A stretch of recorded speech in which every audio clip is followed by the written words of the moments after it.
Ruby episode.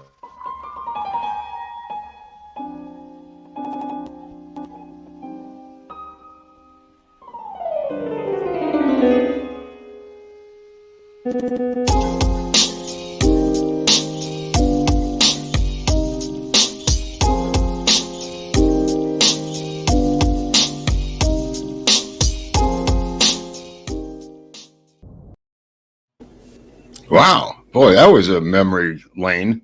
What the Jesus? What a dark period. Good times in New York. Yeah. How soon do we get there again?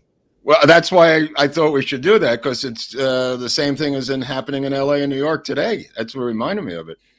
Oh God, yeah, it's a treat. Nothing like the old rats to go, find. It's like it's so bad that the rat can't even live. They're just like and drop dead themselves. The rat just lost interest and died. Yeah. I mean, you couldn't go on the trains. I mean, it's very similar to today. I mean, that's the people are fleeing the city left and right, like they're fleeing the cities today.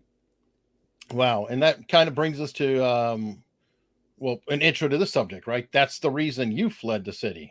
Right. And I wasn't alone. A lot of people did. This is the late 70s in New York, and people had it. I was in the belly of the beast. I, for reasons that we'll do in another episode, was running my uncle's coffee shop at the age of 19 on 42nd Street between 8th and 9th Avenue. So I was right in the middle of the madness, and I was going to college, but to run a coffee shop on 42nd Street, I learned more about life and depravity in those years than my entire life. Wow. I mean, that was the Deuce, as they called it in its heyday. I saw this show, The Deuce, on HBO. I was laughing. It was so inaccurate. It was the guy who did The Wire, by the way, so I thought it was going to be pretty good. What a stupid mess. He had no idea. He'd never even been there. The guy was from Baltimore. Shot it up. I mean, it was just ridiculous. If you were there, it's just legendary what happened at that time on 42nd Street. And that will be an episode that we can do around my uncle's coffee shop, Shelley's Coffee Shop, which was on almost at the corner of 9th, between 8th and 9th on 42nd. Good Lord. That was Manhattan that we were looking at? That was the Bronx. That was okay. That's Nate's neighborhood, right? Yeah, that was Nate's neighborhood. Now it's probably Co-op City. I don't know what they did there now, but I was going to the New School for Social Research, studying optical psychology of all things, which was the study. I was in a master's program, and I'm lucky I left, because you wouldn't have the show today. I'd be studying Mueller-Lyer illusions and optical illusions, which is what the psychology was. The Max von Lucia color test. It was all about the psychology of optical illusions. Wow. Okay. Yeah, it's a weird thing. Yeah, because I had studied Piaget in college, and this was a master's program at the New School. And the guy was coming up with a numerical rating system for great art. And he would take us to the Museum of Modern Art and the Museum of Art. And he had a numerical system to rate art based on perception and depth and things of that nature. I'd love to find that guy, whatever happened to that system he was creating. So wait, were you studying stuff like that that dress illusion that went around a few years ago, where people see it as blue? All those illusions, gold, yes. Right? All of them. It's all about that. The Mueller-Lyer illusion, if you remember, is the line segment with the two arrows pointing in on the end, and the same line segment with the two arrows pointing outward. And one looks longer than the other. Right. And your eye kind of follows the length of the arrow points and exaggerates it psychologically to you, thinking the other one is longer. And that's part of the study. So I had to go around the city testing this on people with sliding cards and things of that nature while I was in the coffee shop at night, doing it to these different people as part of the experiments I had to run as a grad student. That's crazy weird. I have an off-the-wall question for you. I'm partially colorblind. Okay. And one of the things that happened with me in the military is that I would spot people in camouflage literally minutes before everybody else. So we'd be out in the field, and I'd see people with camouflage, out there. I'd just see other soldiers, and it would be obvious to me, and everybody'd be like, "There's nobody there. There's nothing there." I'm like, "No, they're right there." Wow, yeah, that's they're cool. Right there. And I was wondering if any of if you dealt with like a color blindness or challengedness with any We of didn't deal these with that. We illusions. dealt with, like I said, the Max von Lucia color test, which is it's second, or was second, to the Rorschach for many years. It's a distant third now because of the Minnesota multiphasic personality test, which is the most popular, which is 220 questions. That's what they gave to Sirhan. Also, they gave it to General Walker, interestingly enough, and it had the craziest question. When Robert Kennedy kidnapped General Walker from Oxford, Mississippi, after he started a riot down there, put him in a straitjacket, put him in a mental institution.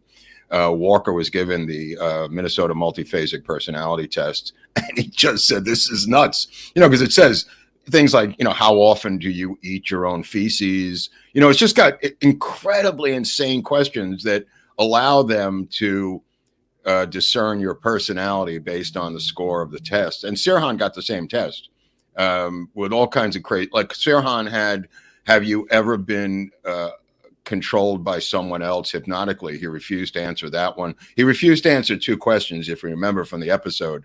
One was about mind control. The other one was about hypnosis. They're the only two he didn't answer at a 220, which is kind of prescient. Wow. Yeah. But anyway, so it was crazy. The Max von Lucia color test is 8 primary colors on cards, and you put them in sequential order of preference. Yes, I haven't done this show. If you stop interrupting me, I can get this show done. So that's what Mark hasn't done. Anyway, so the colors are in primary cards, and you lay them out, and the person taking the test selects them in order of preference. And on the back are numbers, and you look up a guidebook of the number sequence, and you could tell a hell of a lot about a person's personality based on that. You do it twice for each person.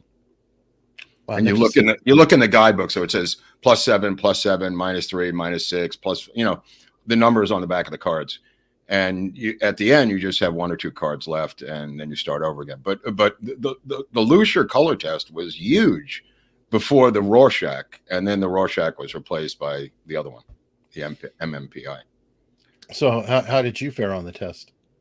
Oh, I've done it a bunch of times. I did it. I always do it to people come over my house. So I do it all the time to people. I mean, it's not a numbers test. It's almost like you're getting your cards read. It's like the I Ching or something, more like that. You know what I mean? Like tossing the I Ching. It's not like a numerical rating system. There's just numbers on the cards, but the book describes different personality quirks that you have when you look it up. Okay, but something a bit better than Myers-Briggs or whatever, or Myers-Briggs. That I don't know, but it's somewhere between a fortune cookie and the lie detector test. Somewhere in those broad parameters. Valuable. There you go. A broad parameter, I understand. But anyway, so I'm studying this stuff at the new school, and I say, I got to get out of here. It's like 1976. Tall ships came in, forts of the city dropped dead, rats, dead cats, nothing but aristocrats. And you couldn't go on the subway. Yeah, well, it's Jim Morrison. No, it's Jim Morrison, actually. Okay. But anyway, the subways, you couldn't go down. They hadn't really incorporated the transit police with the regular police, and the walkie-talkies didn't work. I mean, it was just a shit show what was going on. I mean, the technology was very weak down there. So you were a victim. If you went down the hole, anything could happen down there. It was every man for himself. And today, the same thing's happening. We're seeing people being shoved onto the tracks. I mean, in New York, the same thing is happening again, because of the lack of manpower. However, so anyway, a lot of people left. I got a call from a friend of mine named Frog. Now, Frog was a sound engineer who went to Bard with me, and he always wanted to be a sound engineer, and that's what he became. And I think he's still a sound engineer to that day. Yeah, there he is. That's Frog. He spoke in ribbits, and he spoke in ribbits. And his name was Larry Perlman. He lives out in Long Island, but he went to Bard with me, and he called me up in that summer and said, you should get out of there and come up here, which was in Lexington, New York. Interestingly enough, there was a theater company up there called the Lexington Conservatory Theater, and Frog was involved with another group called the Sonora Music Ensemble, which was sharing the same grounds, which was another old hotel that I went to in Lexington, New York. Well, we're not up to this yet. This is a little later.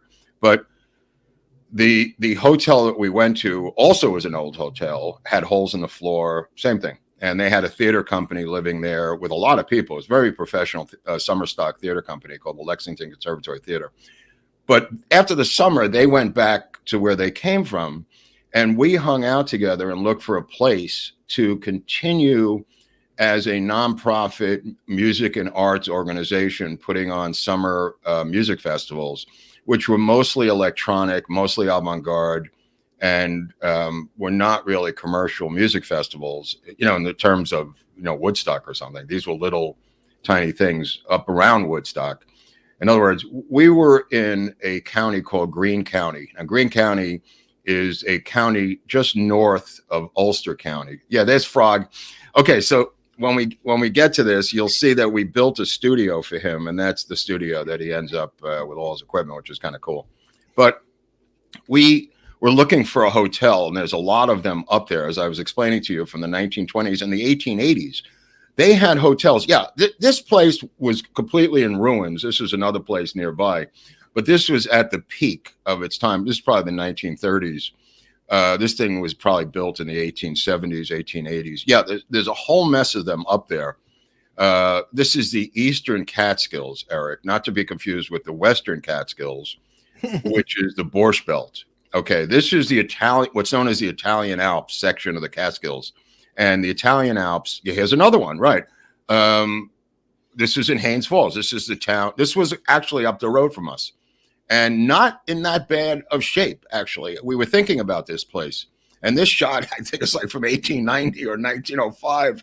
But there were dozens of these places up there that fell in the Depression and were summer hotels. They were not winterized. So we met a guy named Jack Murphy, who was an old Irish tugboat cook for Mobil Oil on the Hudson River. Jack Murphy was from Staten Island. Jack Murphy, here he is, yeah. He was an older guy who was a tugboat cook, and he bought a place it was called Murphy's House. And he bought one of these summer hotels, and he wanted to renovate it. It had about 30 bedrooms, huge, just like you saw. And we met him, and he said, if you guys are willing to work for free, there was about 6 or 7 of us in the group. He said, if you guys are willing to provide the labor, I'll supply the supplies, and you could live there for free, help me renovate the place, and turn it into a performing arts center. Yeah, this is the place. This is Sonora House. This was Murphy's house. We redid the entire front porch. That's all renovated. Staircase was built, flowers, tables were put in there. Inside is a giant ballroom. If you went through that door and made a left, there's a huge ballroom in there. We built a stage, built a recording studio that you just showed with Frog in it. That's Michael Martin up on the roof. If you could just go back to that for 1 second. Yep, that was one of the designers, Michael Martin, up there. He's also from, I want to say, Illinois. And then Gary Spring on the bottom there was a local worker who helped us renovate the place, that guy there. And we not only had these tables made with red and white checker tablecloths, place had an industrial kitchen. We were able to serve food and to put on shows in there. But that's jumping ahead a little bit because it took us a while to renovate this. And you can get rid of that one. Yeah, so upstairs you'll see 3 floors. You see those rooms up there? Yep. There's like 3 floors of rooms. There's about 30 bedrooms. The place is huge, right up there. Yeah, that's just the front side. That's the second floor. There's a 3rd floor, and all of the bedrooms had little bathrooms in them. I mean, it was really cool. So we lived in there, and the problem was it had no heat or insulation. Oh. So no. Other than that, it was great.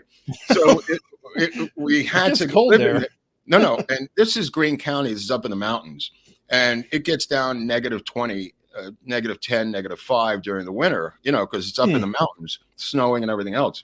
So he brought in a potbelly stove, and we cut holes in the floor. Michael did, that guy up there. And we ran ducts off of the stove up into grates below each room, like 6 bedrooms that we could live in and survive and somehow keep the pipes from freezing. And they literally brought coal for the potbelly stove that we had in the living room, Eric, downstairs. So we had to like shovel coal and bank it and learn how to bank it at night when we went to bed. Now you got I mean, I was 20. The other people were like 25. I was like 20 years old. What do I know about banking a wood coal stove? I'm from Brooklyn. But these other people were from the Midwest. Yeah, there's a picture of me. That's opening night. So You were I dressed was for the coal. Yeah, I was dressed for the cold. I was 20 years old at that time. So anyway, we had to learn how to live in this place. We put plastic on the windows and stuff. And the guy, Jack Murphy, delivered an entire heating system from an oil company in town with baseboards and pipe and a oil tank, which they put into the basement filled with oil.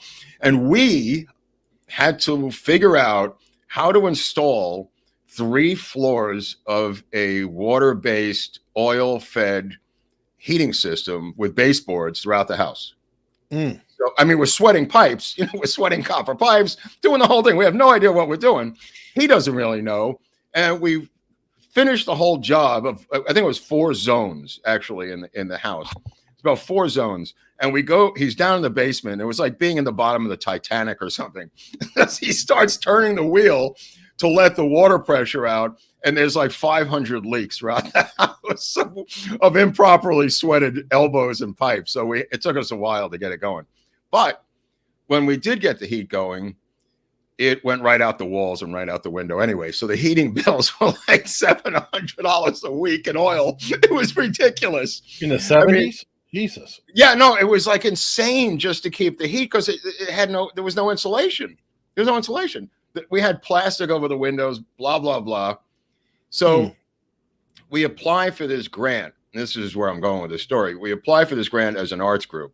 And the grant is called the CETA program. Jimmy Carter had a program called CETA, C-E-T-A, the Comprehensive Employment Training Act.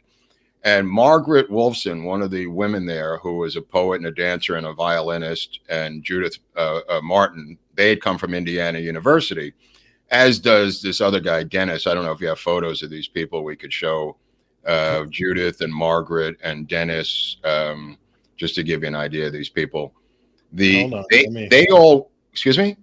Let me get to it. Oh, yeah. Okay. Well, anyway, they all came. Quick. Yeah. There's Judith. There's Judith. Okay. So she was the artistic director. She came from Indiana University. That's her. And she was an electronic music composer and performer. Maybe her contemporaries might be John Cage and Philip Glass. Okay. That to give you an idea who her contemporaries were. That's Dennis Meckler. He was a marimba player. He was from North Dakota, but I think he also went to Indiana University. Conga player, marimba player. He was kind of a Mark Twain kind of guy. Very strange. I never really got this guy's humor, but very nice, very sweet guy. Who else? You said another name. I did. Oh, there was Margaret. She's got like long black hair. Margaret Wolfson. She was one of the founders. I don't know if you could find her. I don't know if she's in with the Sonora ladies, if this is the same one. Yeah. Take a look at that. Yeah. That's her on the left playing violin. That's Judith on the right. It's a friend of mine named Texas Goldberg. In the back was visiting us from New York, jamming with them. Tex was usually pretty high. He looks pretty high right there. But this is at some nursing home. If you show that photo of the art stagecoach I was showing you before, where everyone's in that photo with the stagecoach, Eric. Yep. Okay. This was a subdivision of what we did. This was the art stagecoach, and we would take the arts to nursing homes and senior citizen centers and community schools and bring the arts into the schools and into the nursing homes and entertain them and educate them and stuff like that. So that is on that back window, Judith and Michael. And then on the top of the stagecoach is Frog with those Bose speakers, and then Dennis. And that's me there with that banjo. And in the window is a woman named Brita Leifer, whose husband was Woody Leifer, who used to hang out with Lenny Bruce although she was from Sweden. And then Margaret Wolfson has got like the Pocahontas little thing going on there. Anyway, this art stagecoach was a subdivision of what we did. This is actually inside the place on the stage. We rigged this thing up for a promotional photo. But we applied for this grant, Eric, in 1976. And Margaret Wolfson's father was the chancellor of Indiana University and tight with a congressman in Indiana who helped yeah, there's Margaret. Brilliant woman, absolutely brilliant poet, great performer, dance instructor, violinist, multi-talented. Her father was the chancellor of the school and helped us get the grant through a congressman from Indiana. And we thought it would take a couple of weeks. It took about a year to get the grant. And one of the rules of the grant was you had to be unemployed when the money came in. So we had, it was one of the, we didn't realize it. We thought it was coming in a month. We had to survive a year without any straight jobs or any recorded jobs. We had a couple of off the books things, but we were broke. We had no food, nothing. We were living in this hotel. We had no money. I mean, it was dark. It was really dark. And then I hit a deer with my car. I'm driving this beat up 1972 Toyota Corolla red 2-door tin box with a stick shift. And I hit a deer coming out of a bar early in the morning. Big deer. Deer is still alive. And I get out and I go, what am I going to do now? So I see that there's a state trooper barracks up the road. And I walk over to the state trooper barracks and I'm still kind of drunk. I was in a bar. This is like 5 o'clock in the morning. But I walk into there and I said, I think I just hit a deer and he's dead. I don't know what you do in a case like this, and maybe you tag him. I don't know. Do you take him away? Is that part of your job? So he walks back with me. The deer's dead. And he says, the state trooper says he's dead. Do you want him? And he said it like he wanted him. And I went, of course I want him. Not knowing what, simply because he was saying like he wanted him. And I went, of course. So he helps me stuff it into the tiny trunk of the Toyota Corolla. Now I'm driving home with its legs sticking out of the trunk. And I get home and everyone's looking out the window, the girls and everybody. And they go, like, what is Mark up to now? So I get on the phone. I call every redneck I know who lives up there. And I said, how do you dress a deer? And they go, all right, you got to do this. You got to do that. You got to do this. You got to do that. I don't know what I'm doing. So I lay out a sheet in the backyard. I gut the deer, I skin the deer, I hang the deer up, and it's bleeding out. And people are horrified in the house. The hotel there looking out the window going, what is he doing? Right? And I'm like Daniel Boone now. I mean, this is to survive, Eric. This is not for fun. So the deer's hanging upside down. It's bleeding out. I skinned the deer, cut its head off. And I did what they told me, whatever the rednecks told me. Now, keep in mind, we have a payphone in this hotel. And so every time you call someone, you have to put coins in the payphone. We had no phone, just a payphone in a phone booth. Deer, I was like the deer hunter. Yeah, so I killed it with the Toyota. So then we bring it down eventually, and we set up an assembly line in the kitchen. Now it's an industrial kitchen with all kinds of industrial hotel supplies. So we set up an assembly line to skin this deer, make it into meatballs, make it into venison steaks, make it into everything. We're wrapping it up, it has multiple freezers and refrigerators in the kitchen. And we're, making it into survivable food for the winter, which is what we lived on that whole winter was this deer, is why I'm telling you the story, because we're waiting for the grant that comes in the spring. The grant comes in the spring. It's for $250,000, which is the equivalent of $1.2 million today. Good Lord. Think about this. We have absolutely nothing. We're living in the middle of the woods in a house with no heat and no insulation, living on a deer. And we get a grant for $1.2 million, which includes health insurance and weekly paychecks. And no, dude. It was insane. It was insane. So with that money, we begin to put on the first Sonora Music and Arts Festival. And that involves bringing in artists from around the world. And we bring in artists up into this rural area who have never been there. And it's because Greene County is the Appalachia of New York State. It's so impoverished that that's where the grant is being directed. And that's why we're in Greene County, is to get this grant. Because if you were in Ulster County had Woodstock and the Creative Music Studio and Bear Studios and everything else, and had a lot of wealthy people. But this one had Dutch settlers from the 1600s who were partially inbred, I think, at that point, living in the mountains. I mean, this is where Rip Van Winkle came from. This is where the story of Rip Van Winkle came from. Is Sleepy Hollow, is up here in these Catskills. Is that also where the Headless Horseman? Yes, absolutely. A little further south, but this is where Thomas the church, Hudson River School, Thomas Church's school of Hudson River Valley art was developed. And that was my attraction to it, because I had seen this art when I was at Bard, and this is across the river from Bard College. Bard was in Annandale on the Hudson. This is directly across the river. $1 to 1.5 million. Yeah, I thought so, roughly, right? Aim at the deer. It was a good play. Yeah. Nice. So anyway, so we get the money, get the salary, and we begin to bring these artists in from around the world. Now the deal is, we put the artist up, we record them for free, and we split the cover with them. The cover is like $1.50 or something at the door. Place held about 80 people, 100 people, something. But so most of it was avant-garde, but we had all kinds of different, really, really bizarre performers coming from all over the world. And if you could show some of the photos, I think I can identify some of the performers that I gave you photos of. Any one of them. I don't care how many. I'm just guessing. No. This is a guy on our board of directors. Nice try. This is no. Go back. I don't care. Go back. This is a guy named Raymond Smolian who he's one on our board of directors guys. He wrote a book called The Tao is Silent, and he used to go on the Tonight Show and do card tricks with Johnny Carson. I have no idea how he ever developed that relationship with Johnny Carson. There was no TV up there, by the way. You couldn't get any reception, but this guy used to end up on the Tonight Show with Johnny Carson. He was one of our board of advisors and was an author and just a weirdo. There's a lot of weirdos up there. Anyway, if you could show some of the performers, I think you might be able to help us out here. Yeah, sure. I'm, guessing. Okay, she's another woman on the board. These performers you're showing are 90 years old, Eric. This is not who I'm. This is our board of directors. She's not a performer, so you'll get it. You'll run out of photos. Well, there we go. And thanks for the preemptive. Okay, well, I'll start with this guy, Julius Eastman. He was the equivalent. He was a gay black avant-garde composer from New York. Maybe the closest equivalent I could say is Sun Ra, if that means anything to anybody. He later died of AIDS in the subway in New York, on the subway tracks, and did not end well for Julius Eastman, who was a brilliant composer. Okay, next one.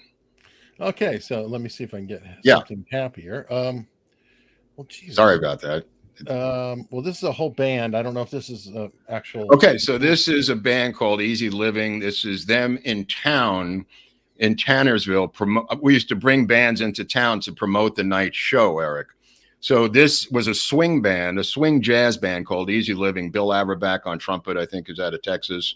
There's Frog sitting there, who is the engineer. He's sitting there next to Tex S. Goldberg, one of the great guitar players of Western swing. Frank Carter, the late Frank Carter on sax over there. Michael Simmons, who is a close friend of Kinky Friedman's, by the way, out of New York. Michael Simmons, one of the great singers in New York City in the 70s, blues and jazz and swing and country and Western. Michael invented a genre called country punk, by the way, in case anybody knows this out there. There's people who know what I'm talking about who will respond. Anyway, so this was a promotion for that night's show. We can move on to the next one if you have some more photos there. No, that's you. Jack Murphy. Here, this might be one. Calvert. Oh yeah. Okay. So this is a jazz band out of Harlem. That's Calvert Jalalu Nelson with the hat on. These people had to go home as soon as possible because there was no noise, sirens, and they said the air was too clean. And they flipped out and got on the next bus. No, I swear to God, they were sitting on the porch flipping out that there was no noise. They were all from Harlem, and there were no sirens, and they couldn't take it anymore, and they left the next day. But that was like you in Arizona a month ago. Yeah. A brilliant jazz band, by the way. And he was a brilliant trumpeter in I'm going to say in the spirit of Miles Davis, Cool. Let me dig around. You got this. This has to be a performer because they don't. Oh, yeah. Okay. So this is a Kathakali dancer from India. I wish it was this in color. It took him 7 hours to put on that makeup. And the whole thing was insane. And then he does a dance. But if anybody's ever seen them in color, it's quite spectacular. we literally brought this guy from India, this dancer, and people just were in awe, you know, of seeing this guy do this at that time in this place. But what an incredible looking outfit that they put on. The makeup, like I said, it took them hours and hours and hours to get ready, and quite spectacular. I would love to see some video of that, of those people doing that today. Cool. And then let's see, you have Jerry Moore. Yeah, that's a good one. That's part of the popular series. Yeah, this is a Jerry Moore work band. That's Jerry Moore. It was a rock band out of Woodstock, a very popular band on the East Coast, multiracial band, kind of like a Santana kind of band, I guess, if you know what I mean. And that you'll see at least the stage we built. And on this thing on the top there on the right, we're able to slide in walls. Michael designed this, brilliant interior designer.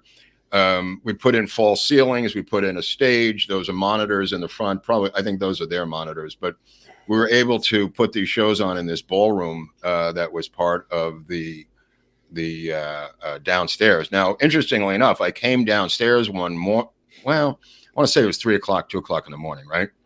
Mm-hmm. And in the middle of that ballroom was an older woman in a nightgown. She must have been about 80, Eric, hovering off the ground by about 2 or 3 feet, right about where that stage area is. And I came down these winding stairs, and I was going in the kitchen to get a sandwich, and I saw this apparition in the middle of the room, literally floating there, this old lady as a apparition. And I just was frozen. You know, I was just staring at her as I'd seen a ghost. And indeed, she was a ghost. And she was just looking at me. Look, I'm not a believer in any of this stuff, but the 2 stories I'm going to tell you in this episode made me believers into these 2 areas. I didn't believe in ghosts. And I saw this woman, and I stared at her for a long period of time. She stared at me. She didn't do anything. She was just floating in a nightgown. I went into the kitchen. I made a sandwich. I went back upstairs. My girlfriend, who was Judy, was in bed with me. And I said, Judy, there's a ghost downstairs in the middle of the ballroom.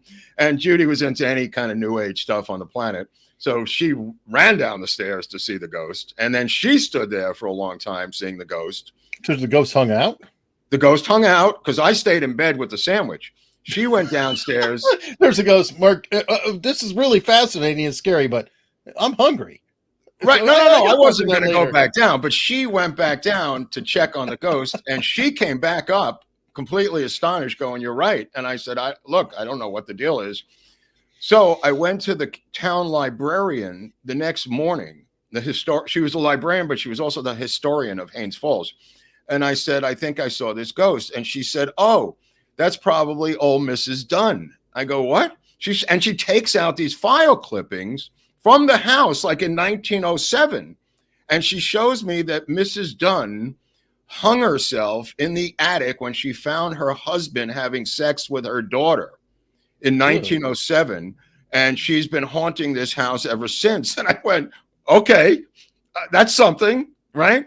So I went back and I told Judy this story. And on occasion, we would see Mrs. Dunn, you know, and she never did anything, Eric. There was never. Did you address her? No, I never addressed her. I never spoke to her. I was too scared, to be honest with you. I was too scared. I didn't really know what the etiquette was. I mean, now, keep in mind, this is pre-Ghostbusters. You know, I didn't know what you're supposed to do. You know, this is 77, 76. Good Lord. Good Lord. Well, now this is a come down, but here's... All right, that's Jalala Calvert Nelson again, the same guy. Okay, let's move on from there. Let's see what else you got in the hopper. I'm going to guess this probably is it. Oh, yeah, that's the Choral Group. Yeah, no, this is, we put together Sonora Choral Group, and we went into different institutions, schools, and places to sing as a choral group. That's Dennis Meckler directing it, the guy from North Dakota. That was a performance that we take on the road. Okay. Now, I don't see any other performers that I can pick out. Okay, let's see. You have your opening night party. I don't know if that's relevant. Let's take a look at that. Okay, yeah. So this is the opening night party. That's Michael Martin in the background. These are just various board members and guests, and and um, we had an open house thing, and that's why you saw me wearing that bow tie or whatever. You know what I mean? So, we started to get the grant, and we started to put on these shows. We saw this ghost of the woman in the attic, and it started to function until one day there was an article in the paper. I think it was an article in the paper that money had gone missing. One of our checks did not appear, and we got checks, I think, once every 2 weeks or once a month or something for the whole operation. So we get one large check for the month of like $33,000 or something, whatever that was. And the grant came from Washington, went to Albany, and then went to Catskill, which was the county seat in Greene County. And there was some scuttlebutt all of a sudden in the paper that we were embezzling this money, and we were a bunch of hippies living in a hippie house doing drugs. Now, that was true. That was all true. I mean, put it this way. We had 30 bedrooms, and one of the deals was we put you up overnight. So, if we had a modern dance troupe of women from Albany with 22 women in pink leotards, the next night we might have a country and western band, and all of them had to sleep over, Eric, in the same hotel. So things happened in that hotel on a mass scale. However, it was nothing really crazy. But anyway, so this rumor starts that we're embezzling the money, we're selling drugs, and we're not doing what we're saying we're doing, right? So this becomes an issue for us because A, we're cut off, and B, we're being accused of embezzling the money. And we started to look at each other thinking maybe one of us was embezzling the money. Who knows? You know what I mean? And it turns out it was, as things would have it, a corrupt politician at the local level who was caught and arrested and sent to prison, was embezzling the money and accusing us of embezzling the money. He was the guy embezzling the money. Confession by projection. Yes. Yeah. An early 70s version of it. Yes. And I think we had to do a radio show or something. We were on the Arts Council. There was some way that we figured this out. But the guy ultimately went to jail, which I thought was pretty good. So we go back to producing these shows, and most of them are in the summer.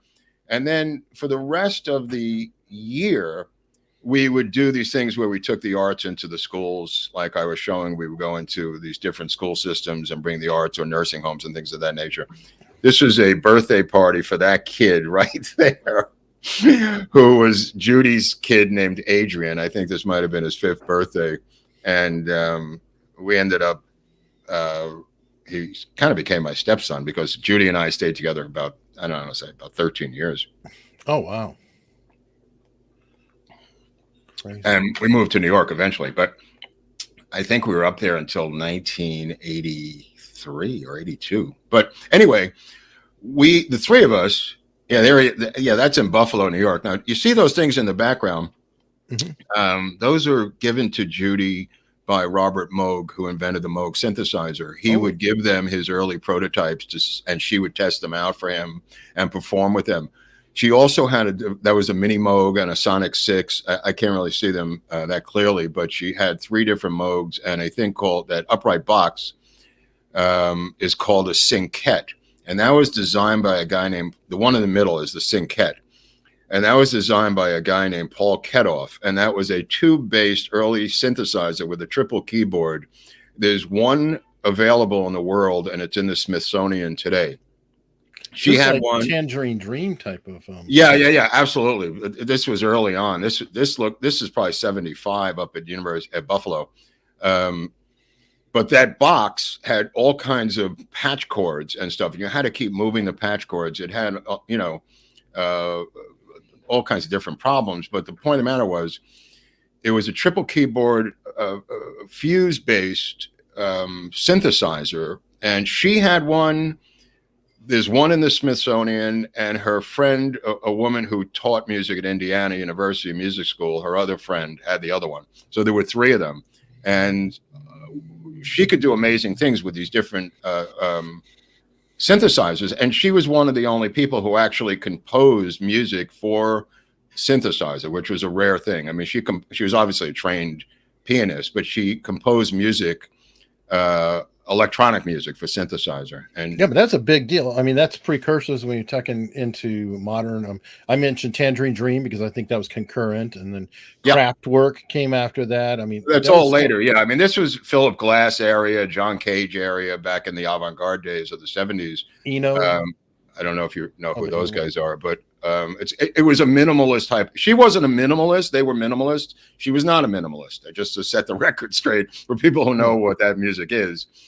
She was not a minimalist, but she liked big round whole notes and big round sounds. But one time, the North Carolina Symphony, her sister had married Gerhard Zimmerman, who was the conductor of the North Carolina Symphony, to perform her works in Raleigh. It was a big event in the 80s, and I had to go down with her, and I didn't want to go. And she said, "Why?" And I said, "Well, it's the South. There's the Klan. I'm a Jew. How good can this go?" But I had to go because her family was coming from Minnesota, and the conductor lived with her sister. They were married, and he was the conductor of the Raleigh Symphony, and he was going to perform her work. So I went with her, and it was a marvelous event with the orchestra, the symphony playing her works. And we came outside this music hall in Raleigh, North Carolina, and down the middle of the street was a giant Klan rally. So on the front page of the newspaper, it said, "Judith St. Croix performs, Gerhard Zimmerman conducts, Klan marches down Main Street in Raleigh." So you have the Moonies in New York, and the Klan. And the Klan, the actual Klan in Raleigh, North Carolina. Yes, absolutely. Okay, so things are at a par. This is typical Mark Groubert. Right. Well, later it was Scientology. So I mean, I to complete the hat trick, the troika of the big three. Yeah, it was Klan, Moonies, and Scientology later on. A little bit of the Forum. She actually joined the Forum, Judy. And I had to get her out of there, which was we were talking about how I had to go into the Penta Hotel in New York and make a ruckus. And I actually went to the 3-day seminar, which was a sensory deprivation seminar, by the way. They didn't let you go to the bathroom, blah, blah, blah. They can deny it all they want. This fucking S people, they're full of shit. The Forum's a cult, and Werner Erhard. It is a money-making cult. It's more of a Scientology versus religion side. Innocent, right? It's more a Scientology thing, and it's also a Ponzi scheme in a lot of ways. But the reality of it is there is sensory deprivation with the Forum, and they were calling up our house where we lived in New York later, trying to get more money out of her. And I said, "This is insane. What the hell's going on here?" So I had to go down there, and then we lived in Hell's Kitchen and eventually Manhattan Plaza, which is an artist building on 43rd Street in Manhattan. But anyway, so make a long story short, we're upstate. We're in the house. We renovated the house. Murphy's happy with the house. And we did a couple of summer years of music festivals. And we used to go to the movies in Kingston, New York, which used to be the state capital of New York. Kingston was the closest big town. And Kingston was right across the river on the Kingston-Rhinecliff Bridge from Bard College. So Kingston, which was the state capital, until people realized it was too close to New York City, and Boss Tweed and Tammany Hall had their clutches into the state politicians. So they literally took the capital from Kingston, New York, and moved it north to Albany, New York, where it is today, where Andrew Cuomo, of course, didn't do anything wrong, even though he was 150 miles from New York as opposed to 80. I don't know if it makes much difference, but that was the logic back then. And in between is Sing Sing, by the way, if you want to get technical, right below Kingston. When you go down further to Ossining is Sing Sing prison. So the whole Hudson River Valley is kind of a fascinating area. Yeah, it sounds that way. I don't really know much about it, but it sounds crazy. But anyway, so we would go to the movies in Kingston. So one night, Margaret and I and Judy went to see a movie in Kingston. They had like a miniplex there or something. And we were driving back through the back roads to get back to our place in Haines Falls. And we would cut through this open rural land called Jewett and Jewett Center. This is kind of where it is. I don't know if you could blow that up, but Jewett is on the way between Kingston and where we lived. So yeah, Coxsackie is all the way on the right. There's Wyndham, the home of Scott Adams. You see Tannersville on the right, the Catskill Wild Forest. Hunter Mountain, yeah, is over there. The ski mountain where I worked. Grand Gorge, where I set up my company, Graubert's Gutters of Grand Gorge. Anyway, easier on this one, or yeah, that's a topographical map. But the point I'm trying to make is we were cutting through there to go home, and down in a field, these are all flat, open farmland fields. There's no homes around there. It's just flat, open farmland. Down in the field, I saw a series of circular lights, Eric, in the field. And there was a hedgerow. Hedgerows would separate the fields. And behind this hedgerow, perpendicular to the road, was a low bunch of circular lights, looking almost like a carousel was down there. And it was about 150 feet in diameter, 100 feet in diameter. And the lights were pulsating. There was no sound, but the lights were going in a circle. You know, blue, red, green lights in a circle down the field. So yeah, it kind of looked like that, but on the ground, right? So we stopped the car. Margaret had this old 1964 beat up Volkswagen Bug. And we stopped the Bug and we walked down into the field. And this is kind of what we saw. This is about as close as I can imagine what it looked like, but it was on the ground. It wasn't hovering. And we went over to it, you know, with no intention to do anything except get a closer look. And we were on the other side of the hedgerow, and it was on the other side of the hedgerow. We didn't cross over, but we just looked at it from about, I want to say like 75 to 150 feet away on the other side of the hedgerow. And it was on the ground. And like I said, there was no noise that I can remember. So we're talking to each other, and up on the road, because this is down in a ravine, up on the road, a black Plymouth pulls up, and it was really scary because in the black Plymouth, which looked like a police detective's car, were three men in suits. And yeah, they never got out of the car, by the way, but the car was a standard looking black Plymouth, and there was a driver, a guy next to him, and a guy in the back seat. They didn't have those masks on. They didn't have hats, but they had suits and ties, which was creepy enough because I'm with two girls in the middle of nowhere. And I'm thinking, I got to defend these two girls. So we go to walk to go move, and we're frozen. We can't move. And it's hard to explain because you don't feel frozen cold. We just couldn't move our legs. And we said to each other, can you move? And the two women said no.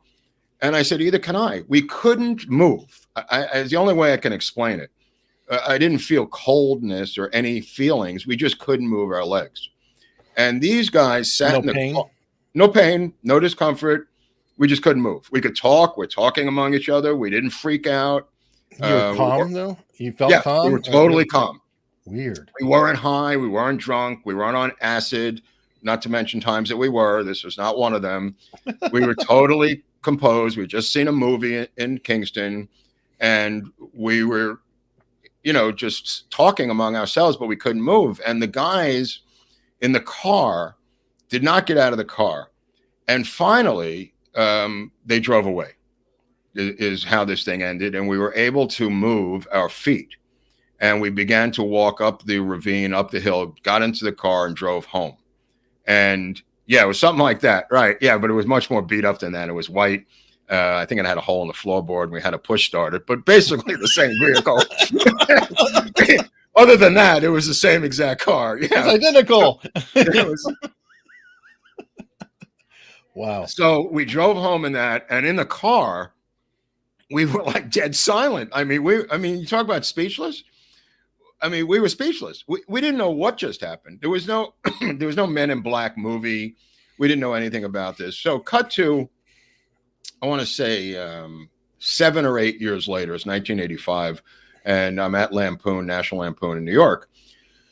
And I walk in the office, Ratzo's office, and Ratzo's got an older guy in there, and this guy, John Keel. And John Keel turns out to be one of the world's leading experts on UFOs. I didn't know. He was there to have lunch with Ratzo. And yeah, that's John Keel. And I tell John Keel this story that I just told you. John Keel tells me that was Jewett. And I said, how do you know that? And he takes out his own map and he shows me all the sightings in Jewett going back to World War II. And he says, this is the most sightings of any region in northern United States ever recorded, in this one little area where I encountered that vehicle or vessel.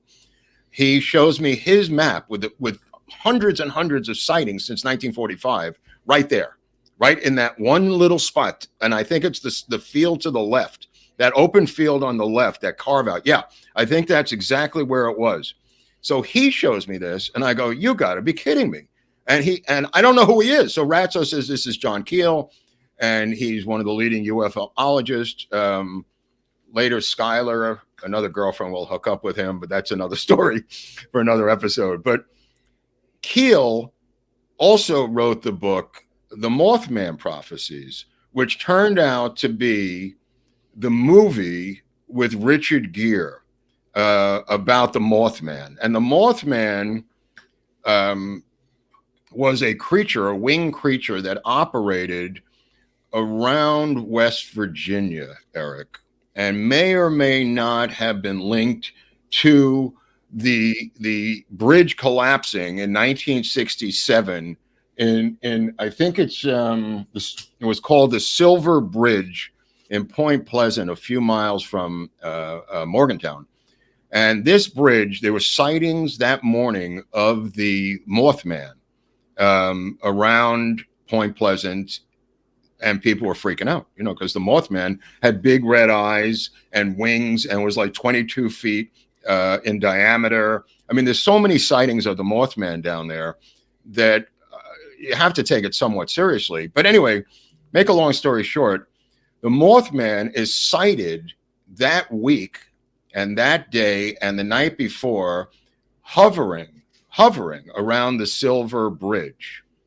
The Silver Bridge then, on December 15th, 1967, collapses, killing 46 people who were in their cars, who plummet to their death because a screw, allegedly, a screw sheared off that was 1/8 of an inch in diameter, some point of the bridge. That was after months and months of trying to figure out what happened to the bridge.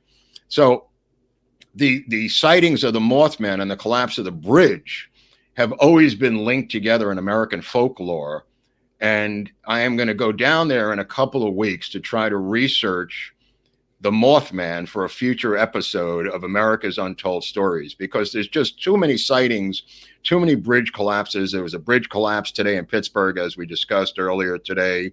Obviously, our infrastructure is collapsing all around the country, but there's something to this Mothman prophecies. There's just too many people who have seen the Mothman in West Virginia, Eric, where I feel compelled to go down there and explore the Mothman and go see the Silver Bridge and maybe shoot some video footage for the show, the end of February, and go down there to Morgantown, West Virginia. Cool. So that's what you call a tease, folks. That was a tease, yeah.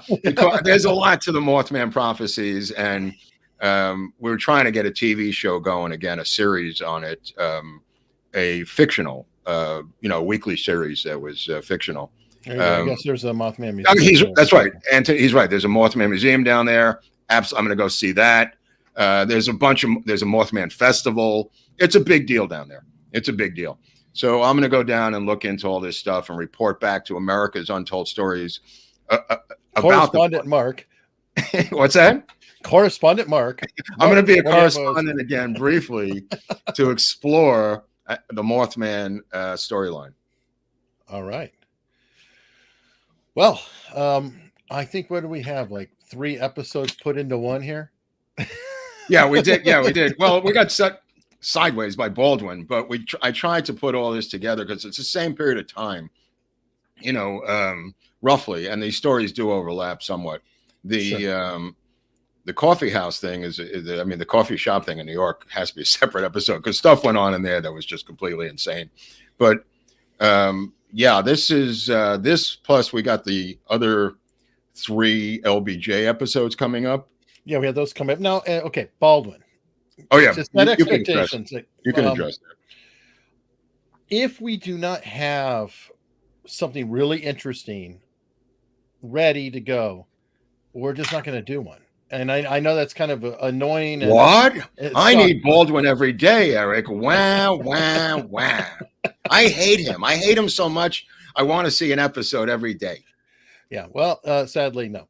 But I do have stuff out there. I have requests out there. Hopefully things do come through. And thank you very much, Heather. And we had a super chat earlier as well. If you don't see me, that's what happened to me. The Mothman got me. There you go. And this one came in much earlier too. I answered in the chat, but I don't know who Billy Carson is. I don't know who Billy Carson is either. I'll look into that.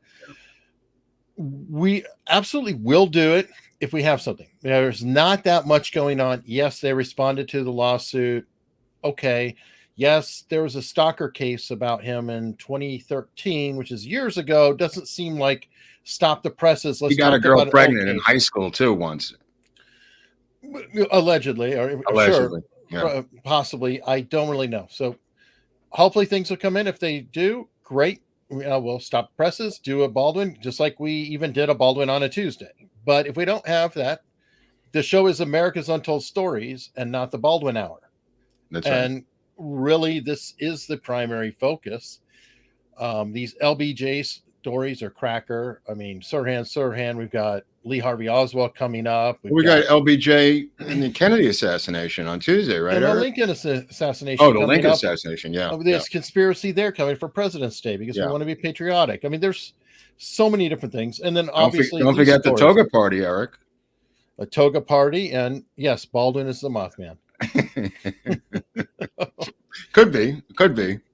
But yeah, if you want to fund these operations, you could PayPal me at the Mothman address down below on the PayPal thing for the Mothman Fund, because it's not easy flying around tracking the Mothman all over the country. I have to build up my resources to do this kind of work. And we also have memberships with subscriptions, right, Eric? Or yeah, unstructured.locals.com, which is also down there. I just want to mention that I'm going to put the LBJ script up there. It's already there. Oh, it's already there. Oh, wow. Okay. I'll tell you something else you didn't know. There's a script about what the story I just told you that I'm going to put up there. Oh, I'm looking the for Sonora House script. Yes, which I forgot to tell you. It was an indie film I was supposed to direct, except a guy named George Fetterbush kept all the money and ran away with it. So we never got to shoot the film, which is a separate story about Welcome to the indie world, right? Yeah, that's an indie world. That was a funny story, but not so funny at the time. Anyway, I'll put that script up and people can read about the true story. Speaking of indie world, one of the shows coming up will be about your agent who is a complete maniac. Oh, Pat Dollard? Yeah. Oh, yeah. Oh, yes. That's a crazy story. He went to fight with the rebels. Yes. He was a manager of, he was an agent for me, George Clooney, and Steven Soderbergh, but they took him away in a straitjacket, and then he ended up being their manager and went to Iraq and stayed behind to fight. Let me just put it that way. It's just your normal, just a typical Hollywood William Morris agent that I had. You know what I mean? But anyway, I just want to give a shout out to tamebigtech.com, Robert Epstein's website, tamebigtech.com, for Robert, who's taking on the alphabet people that you know about that we don't have to mention. He was on with Rogan this week for a few hours. If you want to see him with Rogan, it's absolutely mesmerizing. He's the most important man in America right now, by a lot of people's estimation. I urge you to check out Robert Epstein. He may not be around that long, or at least watch the Rogan interview with him. And watch the Rogan interview. Yeah, but the website is tamebigtech.com. It's also part of the Attorney General's class action suit against big tech. So have you downloaded Brave yet? I tried. I didn't finish. Yeah, I'll probably be helping Mark later. Yeah, I'm an idiot. I could barely download Safari, let alone Brave. But and that's pre-installed. I think Eric put up "Going Up the Country" as an outgoing or a song we can listen to. But you may want to listen to "Bulldozer Blues," which was written in 1928 by a guy named Henry Thomas. If you listen to "Going Up the Country" by Canned Heat, or in this case, a cover, right, Eric? It is a cover. We're trying to keep the songs on the episode. If Right. you notice the songs disappearing or we're talking about something that's not there because you're watching the replay, it's Right. probably because we had a copyright claim. It's And then I ridiculous. have to It's delete absolutely the ridiculous. piece. But Yeah, I can't do a 20-second piece that'll get people doing buy the song or listen to it on Spotify and get the artist money. But hey, it is what it is. So we'll keep trying. If you listen to Going Up the Country, I just want you to listen to Bulldozer Blues if you can find it on YouTube, and you will notice the striking similarity between the two songs. And you may have a different take on Going Up the Country by Canned Heat after listening to Henry Thomas's 1928 version. But anyway, that's just a little musicology stuff since Perfect. we're doing a lot of music this issue. All right. So a little So tip there. we'll see everybody Tuesday for LBJ and JFK. All right. Okay. Don't forget to subscribe to the channel, Eric. Oh, yes. Subscribe. Yep. Hit like. Tell Hit somebody. like. Tell somebody. share. You got to share it. What did Viva tell us? Share. We're getting some share tips away. from veteran YouTubers. PayPal, share, Merch. like, what about the merch? You forgot about the merch. It's right under us. Just look. okay. It's All cool. right. It's cool. All right. There's Okay. cool watch cap, all that good stuff. Oh, okay, great. We're getting somewhere So, now. We're getting it a snowstorm right now. So Is that true? Yep. So you can order something warm. It'll get here probably 2 weeks after the storm's done, but order anyway for next time. Well, it's I'll 80 see you. degrees here in Hollywood. I have to go out and go for a hike after this and see if I can meet some new interesting people to tell stories to. Sounds good. Yeah. Till next time. I'm going on the country, babe, don't you wanna go? I'm going up the country, babe, don't you wanna go? I'll take you to some place that